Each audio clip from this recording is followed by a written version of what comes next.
Has the anti-dumping rulings affected you anything? You're just sort of a wait-and-see sort of thing at this point? Yeah, well, the whole industry is basically in the wait-and-see, except for a few players. I think they are much more active than before. But as far as I see, most others, it's basically a wait-and-see. Now, the product that Elegant Living manufactures that finds its way to the U.S., that is there on behalf of partners that you have in the U.S.? Yes, and also our own marketing network through the CCA channel. So we got different ways of marketing the products, and of course our traditional customers are still there with us. We thank them for the support across the years, but well, who knows when is this going to end?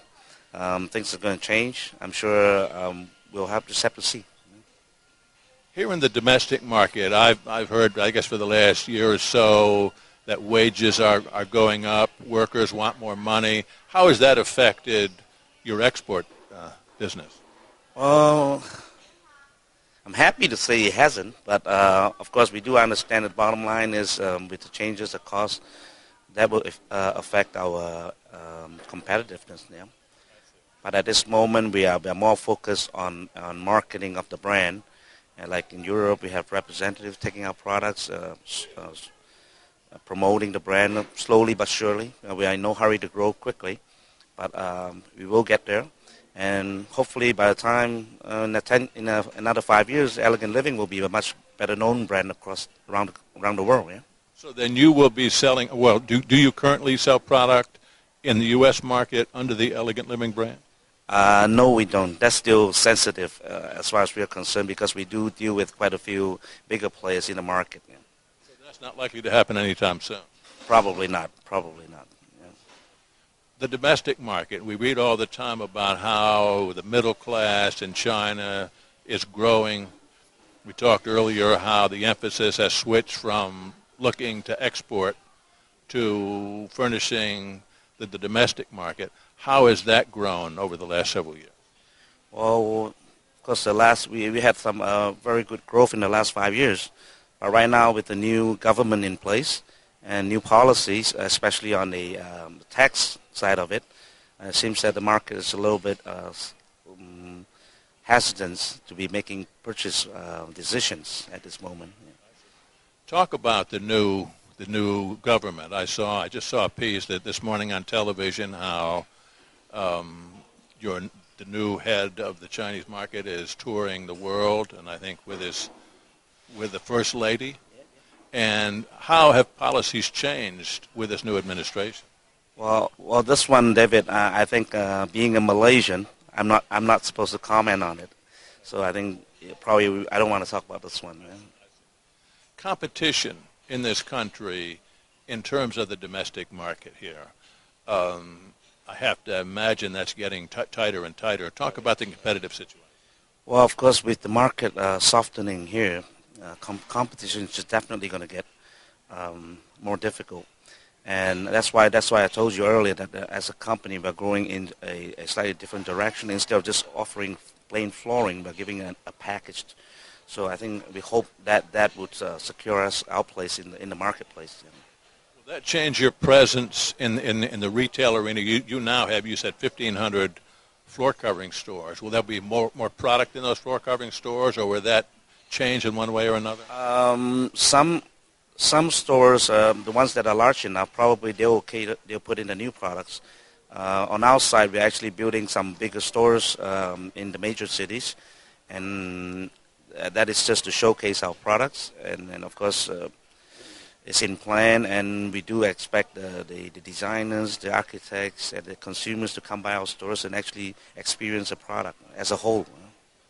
One thing I noted in coming here and spending a little bit of time looking at the retail arena, if you find one floor covering store, you find a number of them right next door to each other. That never happens in the United States. How did that develop here? Well, I think this is a fairly common scenario in Asia. Even if you go to India, you go to Indonesia, you go to Vietnam, it's very similar. Everybody will be on the same street, and you can walk from the one end of the street to the other end and going through all the prices. But that's why the competition is tough.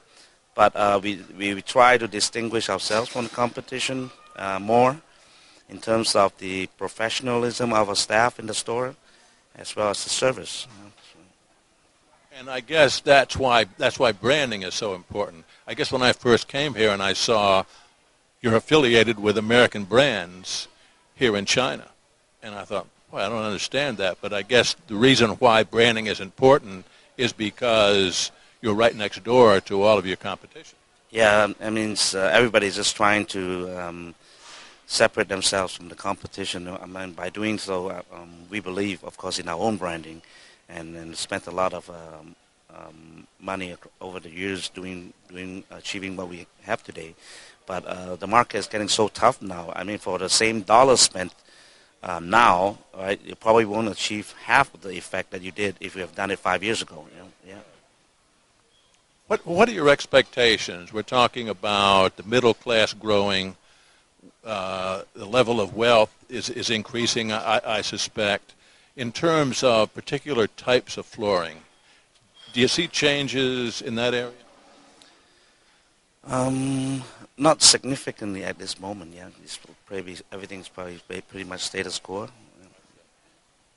I just interviewed a couple of guys in the carpet business, and carpet in the commercial arena is doing well. In the hospitality arena, nothing on the residential side. Do you ever see that happening? Carpet being used in the residential arena? There might be some, but traditionally, I think the wood will probably, be a bigger portion of it. At this moment, I'm not sure about carpet because I'm not in that business. I don't want anybody to think that I'm saying something without knowing it. So, no comment on that. Yeah. Last question: what kind of growth do you expect to see in the Chinese market here in 2013? It's going to be a tough year. Very frankly, I think the company feels that we know it. But of course, we spent the last year gearing ourselves for the tough time. And internally, we are spending more time and money and time on management training, revamping our whole marketing network, our staff. So hopefully that will take us through the tough time. Ray, I really appreciate you talking with us. It's been very enlightening for me. Yeah, no problem. Thank you, Dave. Thank you. We've been talking with Ray Kwan. He is with Elegant Living. We're at Domotex Asia ChinaFloor 2013. This is Talk Floor TV.